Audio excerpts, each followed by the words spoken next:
వాక్యాన్ని ధ్యానించాలి. అయితే ఇక్కడ ఎందుకో ముందు వాక్యం చెప్పి తర్వాత ఆరాధన చేసి మళ్ళా వాక్యం చెప్పాలనుకున్నాను. అంటే ఈరోజు మీరు 2 వాక్యాలు అన్నారు. అంటే మొదటి వాక్యానికి రెండో వాక్యాన్ని మధ్యన ఆరాధన ఉంటుంది. హల్లెలూయా. రైట్, కొద్ది మాటలు విందాము.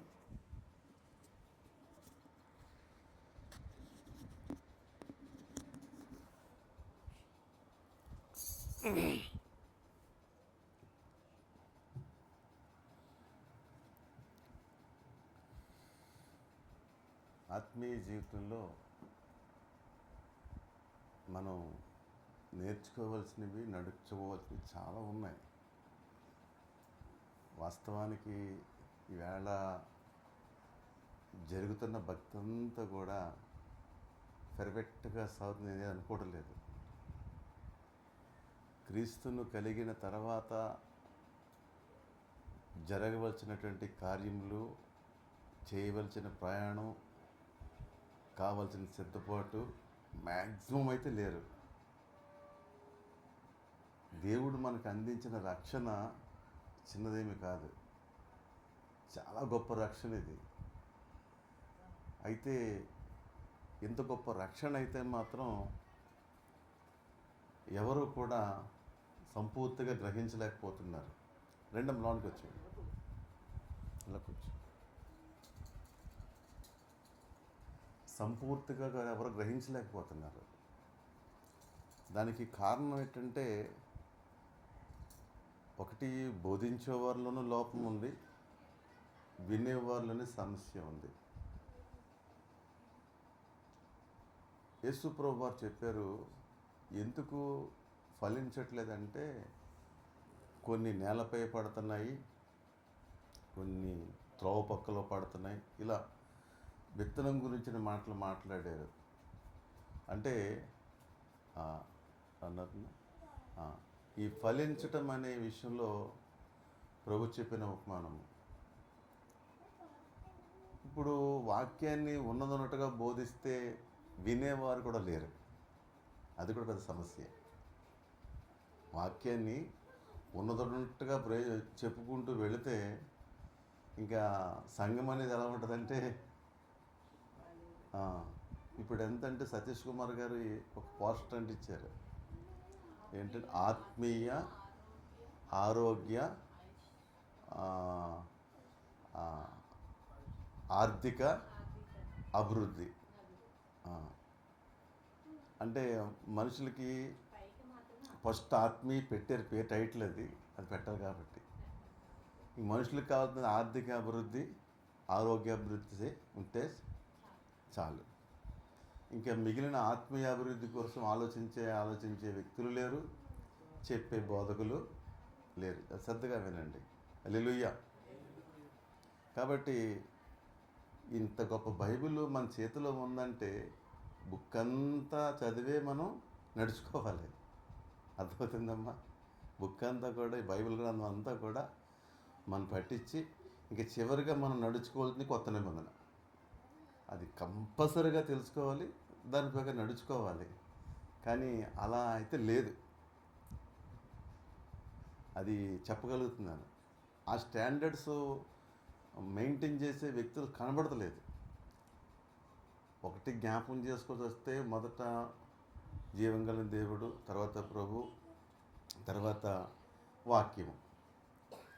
బైబిల్ కూడా ఎలా చదివో తెలిసే భక్తులు ఆ గ్రంథం విప్పే ముందు బహు జాగ్రత్త కలిగి విప్పి ప్రార్థన చేసుకుని మోకాళ్ళు వేసి, భక్త సింగ్ గారి అనుభవాలు అయితే మోకాళ్ళ మీద లేకుండా ఎప్పుడు బైబిల్ అయినా చదవలేదట. ఆయన ఆ గ్రంథం పట్ల ఒక శ్రద్ధ కలిగి ఉంటారు. మొట్టమొదటి ఈరోజు బైబిల్ చూసుకుంటే ఎక్కడ పెడుతున్నారో వారికే తెలియట్లేదు. అంటే నిర్లక్ష్యం అన్నీ, దాని విలువలు తెలియట్లేదు. మెయిన్ సమస్య ఏంటంటే విలువలు తెలియనటువంటి భక్తి మార్గం నడుస్తున్నారు. కాబట్టి ఈ రోజున క్రైస్తవ్యము ఏమవుతుందంటే శక్తి లేనిది కనుక మారిపోయింది. కాబట్టి ఈ రోజున కొన్ని విషయాలు మీకు పంచుకోవడానికి ఆశపడుతున్నాను. నేను చెప్పాలనుకున్న వాక్యం కంటే ముందుగా కొన్ని విషయాలు నాకున్న ప్రేరేపణ బట్టి మీకు చెప్తున్నాను. దేవుని స్తోత్రం. హల్లెలూయా. ఆత్మీయ జీవితంలో మనం వెళ్ళవలసినటువంటి ప్రయాణం ఉంది, చేరుకోవాల్సిన గమ్యం కూడా ఉంది. చేరుకోవాల్సిన గమ్యానికే కానీ కౌంట్ అవుతున్న టైము కౌంట్ అవుతే రికార్డ్ అవుతుంది. హల్లెలూయా. రైట్. కాబట్టి చేరుకోవాల్సిన గమ్యానికి తగినటువంటి సూచనలు మనకి ఉండాలి. ఇక్కడ మీకు గమనిస్తున్నాను, అంతా ఇప్పుడు చెప్పడానికి సాధ్యం కాదు, కానీ ఒక చిన్న సందర్భాన్ని మీకు జ్ఞాపకం చేస్తున్నాను. మనిషి జీవితంలో మరి ఒక పక్క ఆరోగ్యము, ఆర్థిక సమస్యలు, తర్వాత మానసిక సమస్యలు. అంటే ఒకటి ఆరోగ్యము, ఆర్థిక పరిస్థితులు, మానసిక సమస్య. ఇక్కడే ఆగిపోతుంది బండి అంతా కూడా, ఇక్కడే ఆగిపోతుంది. మనం ఇంకా ఆత్మీయత పైకి వెళ్ళాలి. పైకి వెళితేనే ఈ బంధాలన్నీ తెంచుకోగలుగుతాం. చూడండి, విమాన ప్రయాణంలో ఒక అనుభవం ఉంటుంది. ఫస్ట్ నేల మీద ఉంటాము, నెమ్మదిగా విమానం పైకి లేచిపోతుంది. లేచిపోయిన తర్వాత భూమి మీద ఉన్నవన్నీ చిన్నవి అయిపోతాయి. భూమి మీద ఉన్నవన్నీ కూడా చిన్నగా అయిపోతాయి. స్థలమైన, పొలమైన, బిల్డింగ్ అయిన, అంతస్తులైన అన్నీ కూడా అయిపోతాయి. ఎంత పెద్ద పొలాలైనా, ఎంత పెద్ద బిల్డింగ్ అయినా ఈ పైకి వెళ్ళి కొద్ది ఏమైపోతాయి, చిన్నవి అయిపోతాయి. దానికోసమే అంత పోరాటం అనిపిస్తుంది. భూమి మీద ఇది మా ఇల్లు అండి, ఇంత గొప్ప ఇల్లు అనుకుంటాం. ఇది అంత గొప్ప ఇల్లు పైకి వెళ్ళి ఎంత ఏమైపోతుంది, కనబడదు. అంత చిన్నది అయిపోతుంది. అలాగే మన ఆత్మీయ స్థితి కూడా పైకి వెళ్ళి కొద్దీ కూడా, అంటే భూమి మీదే ఉంటాం, మన ఆత్మీయ స్థితి పైకి ఎదిగే కొద్దీ కూడా ఈ భూమి మీద ఉన్న బంధాలు ఇవన్నీ కూడా చిన్నగా అయిపోవాలి. అవి పెద్దవి అవ్వకూడదు. అవి ఏమయ్యాలి, చిన్నవి అయిపోవాలి. నేను ఎగ్జాంపుల్ చెప్పాను, ఒక ఇల్లు పైకి వెళ్ళి కొద్దీ ఏమవుతుంది, చిన్నది అయిపోతుంది. అలాగే బంధాలు కూడా, ఈ భూమి మీద ఉన్న బంధాలు కూడా అంతే, గుర్తుపెట్టుకోండి. ఇక నేర్పిస్తున్న పాఠం ఏంటంటే, ఈ ఆర్థిక పరిస్థితి గురించి నేను మాట్లాడట్లేదు, ఇంకా ఆరోగ్య సమస్య గురించి మాట్లాడట్లేదు. ఒక విషయం, మానసిక సమస్య. అంటే పౌలు భక్తుడు చెప్తున్నాడు, కొరింథీ రాసిన పత్రిక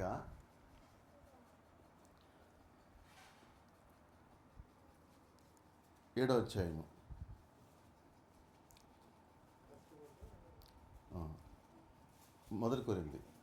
కొరింథీ రాసిన మొదటి పత్రిక 7వ అధ్యాయం అన్నమాట. 7వ అధ్యాయంలో 23వ వచనము, మీరు విలువ పెట్టి కొనబడిన వారు కనుక మనుషులకు దాసులు కాకుడి. సహోదరులారా, ప్రతి మనుషుడు ఏ స్థితిలో పిలువబడునో ఆ స్థితిలోనే దేవునితో సహవాసము కలిగి ఉండవలెను. దేవునికి స్తోత్రం. మీరు విలువ పెట్టి కొనబడ్డారు కనుక మనుషులకు దాసులు కాకండి.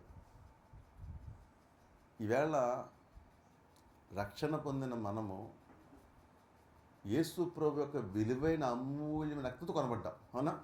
విమోచించబడ్డాం. దేవుని దృష్టికి మనం విలువైన వారము, విలువైన దానితోనే కొనబడ్డాం. విలువైన దానితో కొనబడిన మనము మనుషులకు దాసులు కాకూడదంట. ఈవేళ చాలామంది ఏమవుతున్నారంటే దాసులైపోతున్నారు. దాసులైపోతే నీ ఆత్మీయ జీవితం ఎదగదు, అక్కడే ఉండిపోతావు. కాబట్టి భర్త భార్యకు దాసులు అయిపోకూడదు, భార్య భర్తకు దాసులు అయిపోకూడదు. అలాగే పిల్లల తల్లిదండ్రులకు, తల్లిదండ్రుల పిల్లలకు దాసులకు కాకూడదు. ఈ ఆత్మీయ జీవితంలోని ఒంటరి పోరాటం ఇది. కుటుంబంతో కలిసిన పోరాటం ఏమీ కాదు ఇది. ఎవరి ఆత్మ వారిదే. వారి ఆత్మను వారు కాపాడుకోవాలి, వారి ఆత్మను వారు బలపరుచుకోవాలి, ఆత్మీయ స్థితిలో ఎదగాలి, ఎదిగి దేవుణ్ణి చేరుకోవాలి. ఇది మన గమ్యం. ఇందులో మనము మధ్యలో కుటుంబం అనేది ఏర్పడుతుంది. అదే పౌలు భక్తులు మాట్లాడితే ఇక్కడ కింద చూడండి.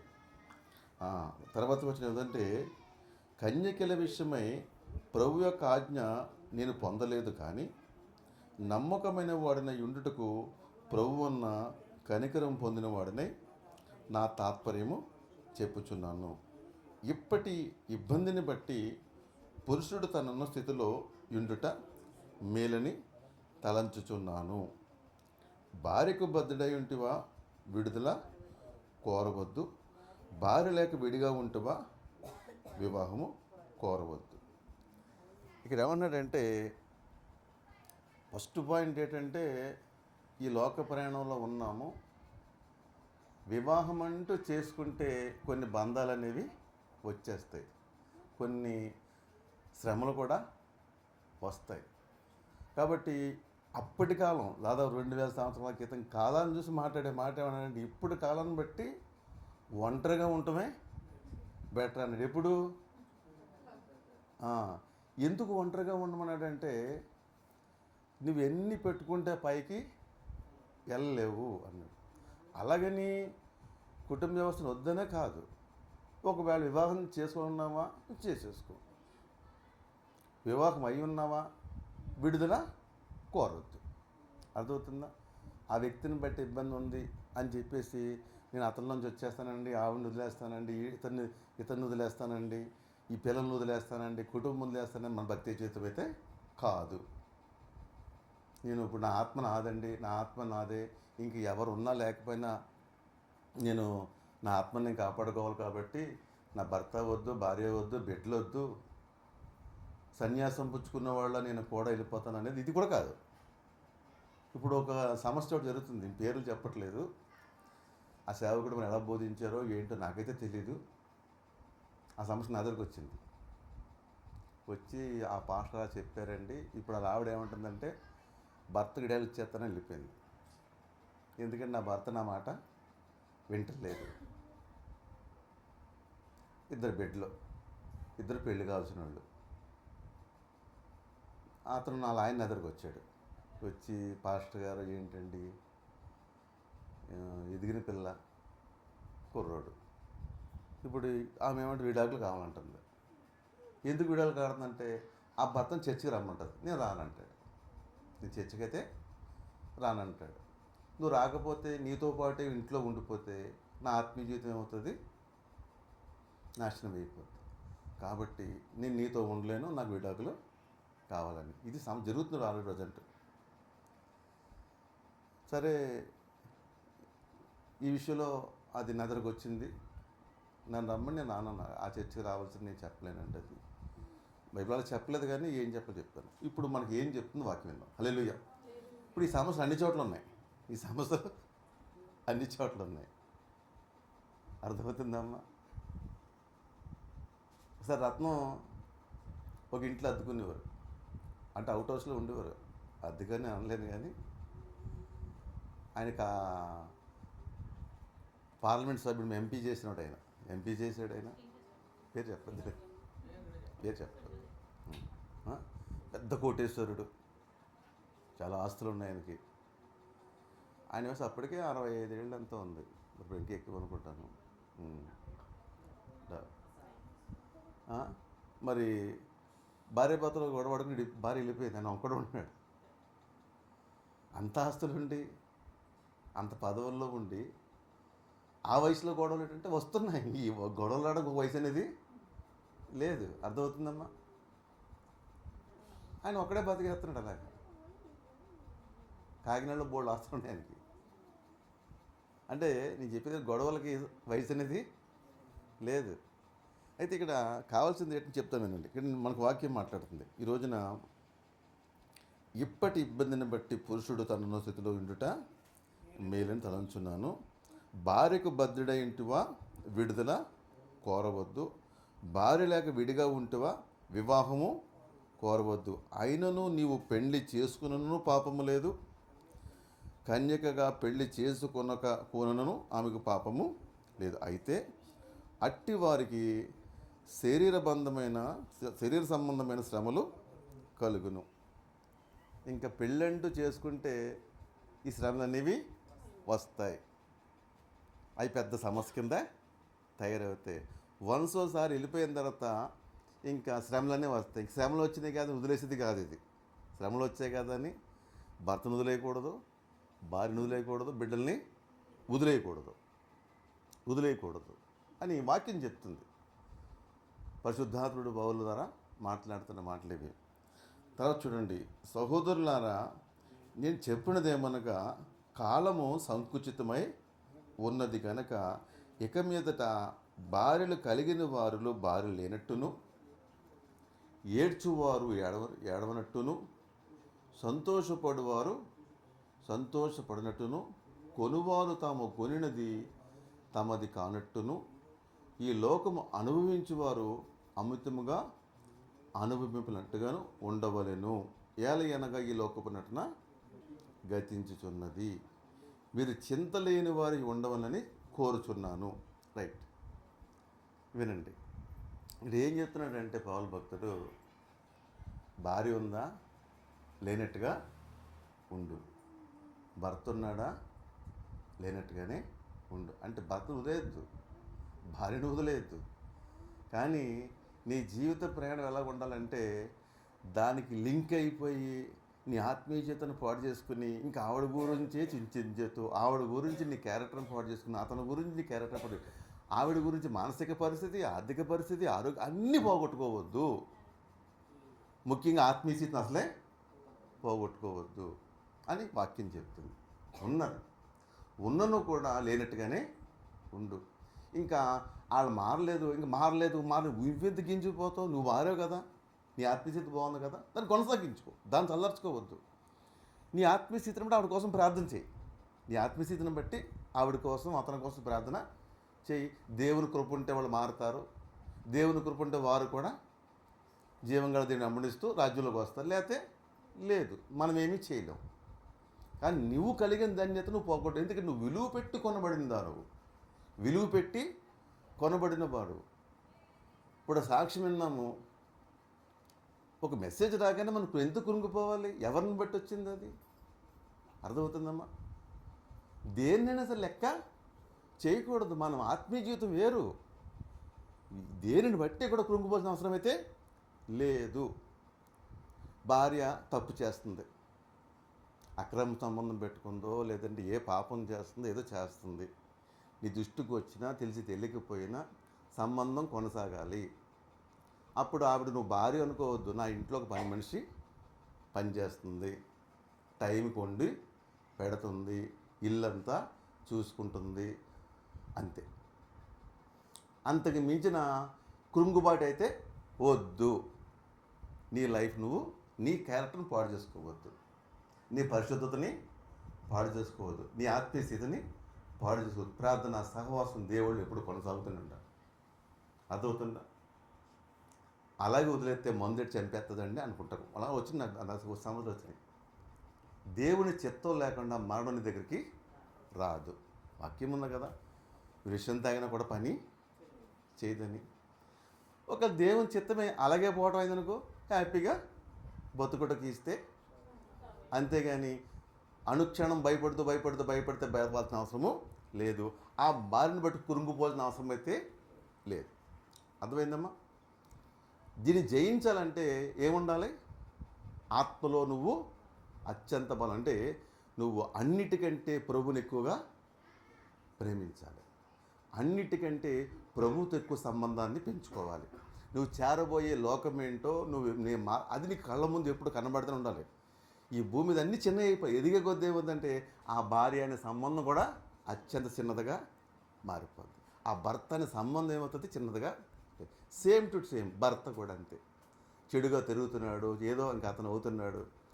నాకు ఏంటంటే నాకంటే ఇంట్లో మనిషి ఉన్నాడు, ఆ మగోడు అనేవాడు లేకపోతే లోకంలో కొంచెం నాకు భద్రత ఉండదు, లేదా ఏటీఎం కార్డులో ఎంతో కొంత తెచ్చి పాడేస్తాడు, సరే అంతే. కనీసం సగం మోస్తున్నాడు, అద్దెన్న కడతాడు, కరెంటు బిల్లుని కడతాడు, లేదా మొత్తం బాధ్యత తీసుకుంటాడు. కొందరు ఉంటారు అన్నీ చూసుకుంటారు, వాళ్ళు తప్పుడు పనులు మాత్రం మానరు. అప్పుడు ఏం చేయాలి? నీ జీవితంలో అతను ఒక ఏటీఎం కార్డులు అంటాడు, ఉపయోగించుకో, తప్పేముంది, ఉపయోగించుకో, అంతకంటే ఎక్కువ ఆలోచించద్దు. దేనికి కృంగిపోవాలి మనము? ఆ కృంగుబాటు రాకూడదు. దాన్ని జయించినప్పుడే మన జీవిత కృంగుబాటు ఎప్పటికీ రాదు. ఉదయం చెప్పిన వాక్యము, శ్రమలో శ్రమదను కృంగినేళ్ళ నువ్వు కృంగిపోతే వచ్చే సమస్యలు మీకు ఉదయం చెప్పాను మీకు. ఈ కృంగిపోటు ఎప్పుడు వస్తుంది అర్థమవుతుందమ్మా? ఫస్ట్ భార్యాభర్తల సంబంధం మాట్లాడాడు ఆయన. ఫస్ట్ ఏంటి? భార్యాభర్తల సంబంధం. ఈ సంబంధం ఈ లోపాలు ఉంటాయి, ఖచ్చితంగా ఉంటాయి. లోపాలు ఉంటే ఏం చేయాలా? లేదా ఊరంతా అనుకోండి నీ భర్త అలాంటి ఇలాంటి అనుకుంటారు, లేదా నీ భార్య అనుకోని ఇప్పుడు నాకేమైంది, నేను తప్పు చేస్తే నాకు భయపడాలి. రేపు శిక్ష అనిపించేది వాళ్ళే, అంతకంటే మనం ఏమీ చేసేది లేదు. నా వంతు ఒకటి ప్రేమిస్తాను, క్షమిస్తాను, ప్రార్థన చేస్తాను, అంతకుమించి చేసేది ఏది కూడా లేదు. ఈ సత్యం అర్థమైన రోజున నీ ఆత్మీయ జీవితం పాడవదు, అలాగే నీ ప్రయాణం కూడా అక్కడ ఆగదు. దీంట్లో ఆరోగ్యం పాడవదు, మానసిక పరిస్థితి పాడవదు, ఏది కూడా నష్టపోయే పరిస్థితి రాదు. హల్లెలూయా. అది పౌలు క్లియర్గా చెప్తున్నాడు. ఆయన అదవుతుందమ్మా. మ్యారేజ్ అయిపోయింది, భార్య వచ్చేసింది, భర్త వచ్చాడు, బిడ్డలు పుట్టేశారు. ఇప్పుడు అలాగే నిడిపోయే పరిస్థితి ఏమీ లేదు. ఇది ఏమాత్రం మంచిది కూడా కాదంతే. అర్థమవుతుందా? కొన్ని అంటారు ఈ చెవితో విని ఆ చెవితో వదిలే. మాటలకైతే ఈ చెవులు విని వదిలేస్తాం, కళ్ళైతే ఈ కంటి ఉందన్నమాట. అంతే, తీసుకోము అంతే. కళ్ళ ముంజరినా చూసుకోము, చెవులతో విన్నా తీసుకోము, ఏది పట్టించుకునేది లేదు. ఆడి పాపాన్ని ఆడైపోతాడు, ఆమె పాపాన్ని ఆపే పోతాడు. కాబట్టి అంతకు మించి ఏమి లేదు. నీ వంతు ఏంటంటే ప్రార్థన మాత్రం చెయ్యాలి, క్షమించాలి, ప్రేమించాలి. అదవుతుందమ్మా. ఈ సత్యం అర్థం అవ్వాలి. ఈ అర్థమైన రోజున అసలు ఈ భార్యాభర్తలు అనే బంధంతో ఎక్కడ మన ఆత్మీయత ఆగిపోయే పరిస్థితి రాదు, కృంగిపోయే పరిస్థితి ఎక్కడ రాదు. అర్థమవుతుందండి? ఒకవేళ ఇలాంటివన్నీ చూస్తున్నావు లోకంలో, నీకు ఇంకా పెళ్ళి కాలేదు, చేసుకోవటం మాని. ఇప్పుడు ఇంకా అభిషేక్ ఉన్నాడు, శాశ్వత్ ఉన్నాడు, ఇక్కడ బ్యాచ్ చాలా ఉన్న పెళ్ళిగాడు ఉన్నాడు, ప్రత్యేక లేడు కదా. సరే, లోకం చూసిన తర్వాత అనిపించిందా, వదిలేసే, నో ప్రాబ్లం. ఎందుకోసం ఇంకా అవసరం చెప్పండి? నీ ఆత్మీయతను కాపాడుకో, నీకు కలిగిన దాంతో లోకంలో దేవుని ప్రేమకు ఉపయోగించు. దేవుని స్తోత్రం. ఈరోజు నా సండే స్కూల్ పిల్లలకే కానీ, సేవా పరిచయలో కానీ నా వంతు నేను ఖర్చు పెడుతున్నాను. ఈ ఖర్చు అంతా ఏమని తెస్తున్నాను? నేను త్రాగుబోతుకుంటే ఆ డబ్బు ఎంత ఖర్చు అవుతుందో చెప్పండి. నేను త్రాగుడు ఖర్చు పెట్టే ఖర్చు ఎంత? బోల్డ్ ఖర్చు అయిపోతుంది. నేను త్రాగుపోతున్నాయి, ఇంకా రకరకాల పాపాలు ఉన్నాయి. ఆ డబ్బు లోకంలో ఉంటుంది, అంతా పోయేదే కదా. ఆ డబ్బు ఖర్చు పెట్టుకుంటాను. ఆ రోజు పాపానికి, లోకానికి ఈరోజు దేవుని మహిమ కొరకు ఖర్చు. దేవుని స్తోత్రం. కాబట్టి ఇది నాకు ఆశీర్వాదంగా ఉంది, ఆనందంగా కూడా ఉంది. దేవుని స్తోత్రం. అర్థమవుతుందా? అలాగే ఉద్యోగం చేస్తున్నా, వివాహం చేసుకోలేదు, ఆ డబ్బుతో ఉపయోగించు, దేవుని ప్రేమ లోకానికి పంపించు. అర్థమవుతుంది? ఎవరైనా నమ్మకంగా పరిచయం చేస్తున్నారా, వాళ్ళు సహకరించు. లేదా ఎక్కడన్నా ప్రేమ కార్యక్రమం జరుగుతున్నాయా, అందించు. నీ చేతనే చేయి. ఎందుకంటే ఎంత సంపాదించిన తర్వాత ఎవడు కుదిరేది, ఎవరో తగిలించుకోవాలి, అదొద్దు. అర్థమవుతుందా? ఇప్పుడు ఏదో ఉద్యోగం చేసుకోవడం, లక్షలు సంపాదించు, మొత్తం సంపాదించి, ఈ సంపాదించిన దానికి ఇంకోళ్ళు కావాలని చెప్పి తగిలించుకోవడం అనవసరం. ఎప్పుడు లోకల్ నమ్మకం లేనప్పుడు దాన్ని ఏం చేయాలంటే ఒక ప్రణాళికబద్ధంగా నీ మిగిలిన దాన్ని చక్కగా దేవుని ప్రేమకు అందించేయటమే. ఎందుకంటే ఈ అకౌంట్ అక్కడ వేస్తానమాట. అర్థమవుతుందా? నువ్వు చెప్పాడు కదా, ఈ భూమి మీద ఏదైనా పోతుంది కానీ పరలోక అకౌంట్ ఉంటుంది కదా, ఇక్కడ జమ చేస్తే అక్కడ డ్రా చేసుకోవచ్చు. దేవుని స్తోత్రం. ఆ ఫెసిలిటీ ప్రభు మనకి ఇచ్చాడు. ఈ భూమి మీద చెమట తుప్పు ప్రభు గారు ఖర్చు పెట్టింది ఏమవుతుంది, పరలోకంలో దాచుకుంటున్నాం. దేవుని స్తోత్రం. ఈ సత్యము అర్థమవడానికి ఎంత టైం కావాలి? ఎంత టైం కావాలి? ఈ సత్యం అర్థం అవ్వాలంటే దేవుని ప్రేమ నీకు అర్థం అవ్వాలి, దేవుని ప్రేమ నీకు అర్థం అవ్వాలి, రక్షణ అర్థం అవ్వాలి, నువ్వు చేరుకోపోయే లోకం నీకు తెలియాలి. అది భూమి మీద గుర్తించినప్పుడే ఈ భూమి మీద దేన్ని కూడా లక్ష్య పెట్టేది ఉండదు. అర్థమవుతుందమ్మా? ఈ ఆత్మీయ స్తోత్రాన్ని నేను గమనించాను. నేను స్తోత్రం ఇది మాటలతో చెప్పేది కాదు, జీవితంలో నేను చూసి మాట్లాడుతున్న మాట ఇది. నేను స్తోత్రం. సరే, పిల్లలు, భర్త భార్య, పిల్లల పరిస్థితి కూడా లోకల్ భయంకరంగా ఉంటుంది. ఒక మాట వింటాను, ఈ రోజున భర్తను చూసి కుంగిపోతున్నాం, భార్యను చూసుకుంగు. ఈ కుంగుబాటు ఉన్న వాళ్ళకి అపవాది బిడ్డలు కూడా కుంగుబాటు పెడతాడు. నెక్స్ట్ వాళ్ళు వస్తారు. కుంగుబాటు మాత్రం మనం చూసి కుంగిపోవాలి. ఇంకా కుంగిపోతూనే ఉంటాం. కుంగిపోయి లొంగిపోయి వంగిపోయి ఏ పని చేయలేనటువంటి వ్యక్తిగా మారిపోతాం. అది మంచిది కాదు. వస్తారు, బిడ్డలు ఉంటారు. బిడ్డల విషయం అంటావా, మరీ బిడ్డలు లేకపోతే లోకల్లో పిల్లలు లేనిది పుట్టురాలు అన్నాడు. ఏదో పేరుకి నాకు బిడ్డలు ఉన్నారని ఉంది, అంతే కదా. అంతే కదా, ఆ చెడ్డోళ్ళు మంచోళ్ళు మొత్తం ఏదో నాకు ఒకటి ఏమో బిడ్డలు అనేది ఉన్నారు. మంచోళ్ళు అయితే వాళ్ళే దేవుని మైండ్ తెచ్చుకుంటారు, పరలోకం వెళ్తారు. లేకపోతే వాళ్ళ ఆత్మకాళ్ళే ఉత్తరవాదులు. కాకపోతే మరీ పిల్లలు లేనివాళ్ళు అనిపించుకోవడం కంటే చెడ్డోళ్ళు మంచోళ్ళు ఎవరో గుడ్డోళ్ళు నడ్డోళ్ళు ఉన్నారనిపించుకోవడం. అర్థమవుతుందా? ఏదో అంటారు సామెత, ఏదో గుడ్డి కన్ను కంటే మెల్లకన్ను ఏదో అంటారు కదా, అలాగా గుడ్. ఎక్కువ ఆలోచించొద్దు. చెప్తా బాబు వెళ్ళొద్దురా నాయన, మంచిది కాదు, అవి ఎండో వదిలేసేయి. అమ్మాయి చెప్తా, అబ్బాయి చెప్తా, మంచి చెప్తా, వినరు. వినకపోతే వాళ్ళ కర్మ వాళ్ళదే, వాళ్ళు గమ్మి మనం ఏమీ చేయలేదు. చెప్పకపోతే మన తప్పుతుంది, చెప్పడం మన ధర్మం. చెప్పిన మాట వినకపోతే వాళ్ళ కర్మం తప్ప. ఇంక నా కూతురు కోసం ఆలోచిస్తే కుంగిపోవాలి, నా కొడుకు కోసం అనేది కుంగిపోవాలి. నా కొడుకు నా కూతురు అని చెప్పి మీరు మా కుటుంబం చూడకండి. అర్థమవుతుందా? ఎగ్జాంపుల్ చెప్తున్నాను. ఈ లైవ్లో ఆలోచించి వాళ్ళు ఏమంటే ఆ కూతురు అర్థం నుంచి ఎగ్జాంపుల్ చెప్తున్నాను. అర్థమవుతుందమ్మా? కాబట్టి ఈ మనసును మీరు ధరించుకోగలిగితే చాలా తిరిగైపోతారు, ధరిస్తారు. అర్థమవుతుందా? ఎప్పుడు మనం కృంగిపోయే పరిస్థితి అంటే, నేను నమ్మిన నీ దేవుడు మోసం చేస్తే కృంగిపో. ఆయన మోసం చేసే దేవుడు, అబద్ధమాడినవాడు, ఆయన నమ్మదగిన దేవుడు. ఎంతైనా నమ్మదగిన, ఆయన ప్రేమ గొప్పది. అర్థమవుతుందమ్మా? ఆ ఆనందాన్ని ఎప్పుడైతే అనుభవించావో అసలు ఈ లోపల దేని గురించి చింతించదని రాదు. ఒకటి భర్త అయిపోయింది, రెండోది భార్య అయిపోయింది, మూడోది బిడ్డలు కూడా అయిపోయింది. ఇప్పుడు మళ్ళా అంటాడు, ఏడ్చువారు ఏడవనట్టును, సంతోషపడువారు సంతోషపడినట్టుగాను, కొనువారు తమ కొనిది కానట్టుగాను. అర్థమైందా? ఒకసారి పాస్టర్ ఏదన్నా కారు బయట ఉండిపోయింది, అక్కడ ఉండిపోయిందని. కారు బయటే ఉంటుంది, తెచ్చి ఇంట్లో ఎట్టుకోగలమా?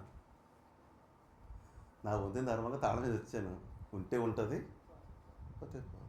అంతకంటే ఏమి, ఇంటి తాళం మీద వచ్చాము, ఉంటే ఉంటుంది, పోతే పోతుంది. అది నాది నాది అని చెప్పి నాకు ఉండిపోద్దా? ఏది ఎక్కువ పెట్టుకోవద్దు, అంతే. తాళం వేస్తూ నీ ధర్మం, ప్రార్థన చేసుకొని నీ పని, దేవుడి కృపలో కాపాడబడుతుంది. ఉంటే ఉంటుంది. ఎప్పుడైతే ఈ మనసు నువ్వు కలిగి ఉన్నావో అక్కడ కూడా నీ జీవిత చింత అనేది రాదు. అర్థమవుతుందమ్మా? ఆస్తులు కొన్నావు, అనిపించాలి, నువ్వు అనిపించి ఉంటే ఉంటుంది, నీ బిడ్డలకు అనిపించి అవ్వకుండా ఉంటుంది, పోతే ఉంటుంది. ఎవరికి ఏది ఇస్తారని చెప్పండి. ఈవేళ ఒక భూమి ఈవేళ ఒకటి సొంతం అయితే రేపు పోతే అంతకుముందు ఇంకొకటి, అది ఈ భూమి రేపు ఇంకొకటి అవుతుంది. ఏది భూమి శాశ్వతం కాదు. అర్థమవుతుందా? చరిత్ర తెలియజేసుకుంటే లక్షాధికారులు భిక్షాధికారులు అయ్యారు, భిక్షాధికారులు వాళ్ళ బళ్ళు వాళ్ళని. ఏది శాశ్వతము కాదు. కాబట్టి కలిగి ఉన్నది ఏది కూడా ఇది శాశ్వతము అనుకోవద్దు. ఏది శాశ్వతము కాదు. ఈ రోజుకి కూర్చొని చాలు దేవుని స్తోత్రం, రేపు ఏమీ లేకున్నా చాకుంటా దేవుని స్తోత్రం. ఎక్కడ ఏది దాంతో తృప్తి పడిపోవాలంటే ఇంక అంతకంటే ఎక్కువ ఆలోచన చేయకూడదు. ఆ డబ్బులు ఇచ్చిన ఏమైపోతాయో, ఎందుకు ఇవ్వటం, ఎందుకు ఆలోచించేందుకు, వస్తే వస్తా లేతే లేదు అంటే ఎక్కువ చెప్తే ఎక్కువగా దేని గురించి చింతించొద్దు. నీ పరిధిలో లేదు, నువ్వేది కూడా చేయలేవు, అంతేనమ్మా. చేతిలో బోనను కాపాడకుండా 10 రోజులు లాగైతే ఏం చేస్తాను, వదిలేదు అంతే. ఇంకా అంతకంటే ఏం చేస్తాను? ఏది కూడా ఎక్కువగా ఆలోచన చేయదు. ఉంటే ఉంటుంది, పోతే. కొందరు జీవితం లేట్, ₹1 పోతే ప్రాణం పోయినట్టు ఫీల్ అయిపోతారు. ఇది జయించాలి మనం. రూపాయి లక్షలు పోయిన ఆలోచించి లేదు. అర్థమవుతుందమ్మా? వస్తే లక్ష, పోతే లక్ష, వస్తే పోతే పోయింది. ఎక్కువగా దేన్ని ఆలోచించుకోవడం, ఇది జయించడం అలవాటు అవ్వాలి. ఎప్పుడు నీకు అలవాటు అవుతుందో నీ జీవితంలో చాలా బాగుంటాయి. బీపీ ఉండదు, హ్యాపీగా ఉంటావు, ఆరోగ్యం బాగుంటుంది, మానసికంగా బాగుంటుంది, ప్రశాంత నిద్రడుతుంది. ఇవన్నీ ఎలా వస్తానమ్మా? ఒత్తుతూ మాటలతో చెప్పుకునేది కాదు, జీవితంలో అనుభవించాలి. అర్థమవుతుందా? సాధన చేయాలి. ఉన్నదేదో ఉంటుంది, పోయేదేదో పోతుంది, అంతే. ఎక్కడెక్కడో బళ్ళు కొన్నాం, అక్కడ ఉన్నాయి, ఏమైపోతే నేను ఆలోచిస్తానా? ఇప్పుడు బయట బళ్ళు ఉన్నాయండి, అక్కడ కొనేసినవి ఉన్నాయి. ఇక్కడి నుంచి ఆలోచిస్తే ఏం చేయగలదు నేను? చెప్పండి, ఏమైనా చేయగలదునా? అది నా చేతిలో ఏమీ లేదు. ఇంకా దేవునికి అప్పగించడం, ప్రార్థన చేసుకోవడం అంతే. దేవుని స్తోత్రం. వచ్చిందేదో వచ్చింది, చేసిందేదో చేసి, జరిగేదేదో ఏ నాటికి నాటికి చాలు. దేవుని స్తోత్రం. కాబట్టి మనం ఆరాధించే దేవుడు నమ్మదగిన దేవుడు. నీతిమంతుని బెష్టపెట్టుకునే పరిస్థితి రానివ్వడు. ఆయన పోషించేవాడు, ఆయన నేను కాపాడేవాడు. దేవుని స్తోత్రం. కాబట్టి ఒక పక్క దేవుని విశ్వాసం ఉంటూనే ఈ అనుభవాలకు రావాలి. ఇది పౌలు చెప్తున్న గొప్ప సత్యం అండి. కొనువారు తమ కొనుది. ఇప్పుడు ఏకంగా బంగారం బోల్డేడి వెలిగిపోయింది. ఓ నక్లెస్ చేయించుకున్నావు, కొన్నప్పుడే ఫిక్స్ అయిపో. అది అవిశ్వాసంతో కాదు. ఇది నాది, ఇది నా దగ్గర ఉన్నాను చెప్పు, నాదే. నేను పడుకుంటే వాడిన పట్టుకుతున్నది కాదు. ఎవడు గెలివిచ్చే వస్తే వచ్చింది అంతే. అంత తేలికలతో చెప్తామండి పాస్టర్ గారు. దాదాపు ఎన్నో సంవత్సరాలు చీట్లేసి, పాటలేసి, ఆటలేసి కొన్నామండి. అంత వద్దు. ఏది నీ కూడా రాదు. అర్థమవుతుంది? అలాగే నిర్లక్ష్యం వద్దు. చేయవలసిన జాగ్రత్త చేయి, అంతకు ఎక్కువ ఆలోచన. అర్థమవుతుందా? ఎక్కువ ఆలోచన అవుతుంది. దేని గురించి కూడా ఎక్కువ ఆలోచించావా, దానివల్ల నీ కృంగుబాటు తప్ప ఏమొచ్చేది లేదు. మీకు అర్థమవుతుంది నా మాటలు కాదు, ఇది జీవంగా. ఇది ఎప్పుడు నువ్వు ఈ బంధకాలను తెంచుకుంటావో అప్పుడే నువ్వు పైకి. ఇంకెక్కడ ఎదుగుతుంది మనం? ఈ కృంగుబాటు మనసుతో ప్రార్థన రాదు. ఈ కృంగుబాటు మనసు కలిగిన మనకి దేవుడి మీద నమ్మకం కోల్పోతుంటాం. చాలా రోజులు నమ్మే మర్చిపోతాం. అన్నీ కూడా పాడైపోతున్నాయి. అర్థమవుతుందండి? అర్థమైందా? ఏం చెప్తున్నాడైనా? కొనువారు తమ కొనుది, ఈ లోకం అనుభవించేవారు అమితముగా అనుభవింపనట్టును ఉండవలేను. దేవునికి స్తోత్రం. హల్లెలూయా. మీకు ఈ విషయం తెలీదో, ఫారినర్లు వారు సంపాదించినంతా కూడా ఏం చేస్తారంటే కొంత దేవుని ప్రేమ నిమిత్తం బయటికి పంపించేస్తారు. ఏదో కొద్ది పిల్లలు వదిలేరు, మిగిలినంత లోకం తిరిగేస్తారు, ఎంజాయ్ చేస్తారు అంతే. ఆ దేశం, ఈ దేశం, ఆ దేశం మొత్తం తిరిగేస్తారు అంతే. ఎందుకంటే అటు చూడాలని లేదో చూసేస్తారు, వెళ్ళాలని లేదో వెళ్ళేస్తారు. ఎక్క బంధాలు బాధలతో ఏమి పెట్టుకోవాలి. అర్థమవుతుందా? వాళ్ళకి అర్థమైంది, మనకి ఇంకా అర్థం కాలేదు. అర్థమవుతుందా? కాబట్టి అర్థం చేసుకోండి. ఏలయనగా ఈ లోకపు నటన గతించున్నది. ఇంత చెప్పింది దేనికోసమ్మా? ఈ పౌరు భక్తులు పరిశుద్ధాత్మ చెప్పింది ఏంటంటే ఒకే మాట చెప్తున్నారు, మీరు చింత లేని వారే ఉండవలని కోరుచున్నాను. ఈ చెప్పిన విషయం అంతా ఇటు ఫైనల్గా మీరు చింత లేని వారే ఉండాలి. దేవుని స్తోత్రం.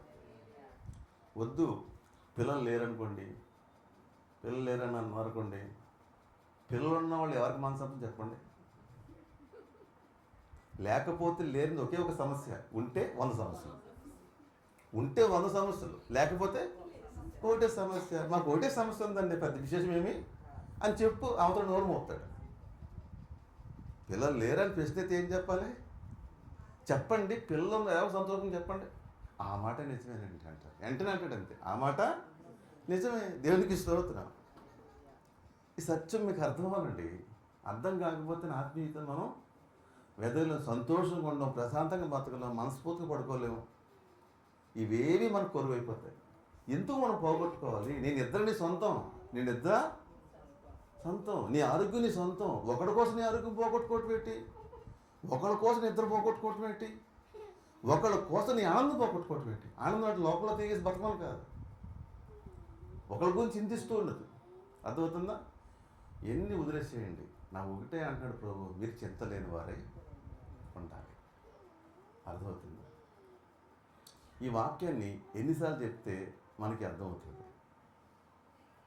వాక్యం నమ్మదగినది, అవునా? 2000 సంవత్సరాల క్రితం నాటి మాటలతోనే ఈ విషయాలు అయిపోయాయి. అప్పుడు కూడా పరిస్థితులు చాలా, ఆ స్టాండర్డ్స్ ఇప్పుడు ఇంకా ఉన్నాయా? అప్పుడు స్టాండర్డ్కి ఆ వాక్యం ఇప్పుడు ఇంకా స్టాండర్డ్ అయితే చాలా ఫాస్ట్గా అర్థమవుతుందమ్మా. ఈ సత్యాన్ని తెలుసుకోండి. దేవుని స్తోత్రం. హల్లెలూయా. కొందరు ఏం చేస్తారంటే, భర్తతోనో భార్యతోనో గొడవ అవుతుంది, ఇంకా విడాకులు తీసేసుకుంటారు. గొడవ ఏదో తెలుసు కదా, ఇంక విడాకులే తీసుకోదు. లేదా విడాకులు తీసుకున్నాక ఇంకో పెళ్ళి, ఒకటి జరిగింది చాలు, ఇంక మళ్ళీ ఇంకోటి ఎందుకు? మళ్ళీ ఒకటి అయింది కదా, అనుభవం వచ్చింది కదా, ఇంక అవసరమో లేదు. దేవుని స్తోత్రం. అంటే ఈ మాటలు లోకానికి వచ్చేదిగా ఉంటాయి, ఇబ్బందిగా ఉంటాయి. విషయం అర్థమైందమ్మా? ఇంత చెప్పిన దేనికోసమ్మా? అర్థమవుతుందా? ఇప్పుడు నేను ఇది ఫస్ట్ సెషన్ వాకింగ్, రెండో సెషన్ నాకు అసలు ఉంది, అసలు చెప్పాలి దగ్గర పెట్టినాను అనుభవం. నేను ఎత్తాను ఇప్పుడు, నేను చెప్పాల్సిన మేటర్ అక్కడ ఉంది, అనుకోకుండా ఇది వచ్చింది. దేవుని స్తోత్రం. ఏమో ఎవరి గురించి వచ్చిందో నాకైతే తెలియదు. హల్లెలూయా. అర్థమవుతుందా? మన ఆత్మీయ జీవితంలో ఇంకా దేవుని మహిమార్థమే జీవించే జీవితం మన దగ్గర ఏమీ లేదు ఈవేళ. అలా ఉండలేకపోవడం కారణంటే ఈ బంధాలతోనే బంధించి పడిపోయాం. అలాగని బాధ్యత లేని వారికి ఉండమని వాక్యం చెప్పలేదు. నీ బాధ్యత అయితే నువ్వు నిర్వర్తించావు. ఒక భర్తగా, ఒక భార్యగా నువ్వు చేయవలసింది ఏదో చేయాలి. భార్యగా నువ్వు వండి పెడతావు, ఇచ్చిందని చూసుకుంటావు, ఇంకా అతను ఏమైపోతుంది నీకెందుకు? భర్తగా నువ్వు సంపాదించి పెడతావు, ఆమె ఏమైపోతుంది నీకెందుకు? అంతవరకే, అంతకించి ఎక్కువ ఆలోచన వద్దు. అంత లోతుకి వెళ్తే ప్రమాదం, మంచిదేమీ కాదు. దుష్టుడు దొరికిపోతావు. ఎవరు దొరికిపోతావు? కాబట్టి ఎప్పుడైతే జయించడం మొదలుపెట్టు, ఏది దగ్గర నీకు అర్థమవుతుందా? ఇన్ని రకాలు ఎట్టినా వీడి అతను లొంగట్లేదు ఎట్లా అని వాడి పిచ్చి ఎక్కిపోతాడు. జుట్టు వాడి గుడి, నీ గుడి పోవటం కాదు. ఈరోజు జనం జుట్టు ఊడిపోతుంది. ఎందుకు ఊడిపోతుందంటే, చిందంత మన నెత్తి మీద జుట్టు ఎవరు పోవడాలి? అపవాదం ఊడిపోవాలి. ఆ జుట్టు పాప పెరిగిపోతుంది. అర్థమవుతుందా? హల్లెలూయా. కాబట్టి ఇప్పుడు అంటే ప్రభు అంటాడు, పెళ్లి కానివాడు ప్రభువులాగా పెళ్లి కానివాడు ప్రభువును ఎలాగ సంతోష పెట్టగలనని ప్రభు విషయమైన కార్యములను గురించి తీర్చిస్తున్నట. ఇదొక చింత. మళ్ళీ ఏటట? ఇదేం చింత? పెళ్లి కానివాడు ప్రభువును ఎలాగ సంతోష పెట్టగలనని ప్రభు విషయమైన కార్యం గురించి చింతిస్తున్నాడు. పెళ్ళి అయిన వాడు భార్యను ఎలా సంతోష పెట్టగలనని లోక విషయం వాటిని గురించి చింతిస్తున్నాడు. అటువల్ని పెళ్లి కాని స్త్రీయు కన్యకు తమ శరీరమందును ఆత్మయందును పవిత్రమైనటుకు ప్రభు విషయమైన కార్యం గురించి చింతించబడుదురు. కానీ పెళ్ళైనది భర్తను ఎలా సంతోషపెట్టగలని లోక విషయం వాటిని చింతించి, మొత్తం చింతే. మొత్తం అంత ఏంటిది? చింత. జాగ్రత్త, జయిందాం, జయిస్తాం. అర్థమైందమ్మా? చక్కగా చాలా మీరు సింపుల్ అండి. ఇది ఇలా తిరిగిపోతే అయిపోతుంది. ఇలా తిరగడానికి ఎంత పడుతుంది? ఇటు తిరిగాను, ఇలా తిరిగి ఎంత పడుతుంది? అంతే. తిరగటం లేట్. దీనికి యుగాలు అక్కర్లేదు. నువ్వు అర్థం చేసేసుకోవడానికి చాలా, అంతే. లోకం అర్థమైంది అనుకోండి, అసలు అంత ఈజీ ఏమీ లేదు. అర్థమైందా? లోకపు నటనంతా అంతే. కొందరేటో ఆ బంధాలు ఎక్కువ అక్కడే ఆగిపోతారు, అంతే. డబ్బు అనే బంధంలో చిక్కడిపోతారు. కొందరు శరీరాశలో చిక్కుపడిపోతారు, లోకాశ చిక్కుపోతారు. అవి నీకు అర్థమైపోవాలి. ఏముందర అంతా ఏమీ లేదు. నేను అక్కడేదో జరుగుతుంది అక్కడ మా ఇంటి దగ్గర. ఎంతసేపు ఊపుకుంటే ఆ శరీరమే కదా అని ఊపేస్తున్నారు. ఏముంది అందులో? సొంగల ఖర్చు కూర్చోవడం తప్ప ఏమీ లేదు. తోలు తిత్తి 9 నెలల తుస్సు మందు జీవితం. ఏముంది? తోలు తిత్తి అంతే. అంతకనే ఉందా? ఆ తోలు తీస్తే ఏమి మానవ ఏమున్నది నీ రక్త మాంసముల అస్థిపంజరం. ఒక్కసారి అలా ఊహల్లో ఎగిరేదని చూసి అది స్కెల్టన్గా ఊహించుకో. ఒక్కసారి స్కెల్టన్గా ఊహించుకో.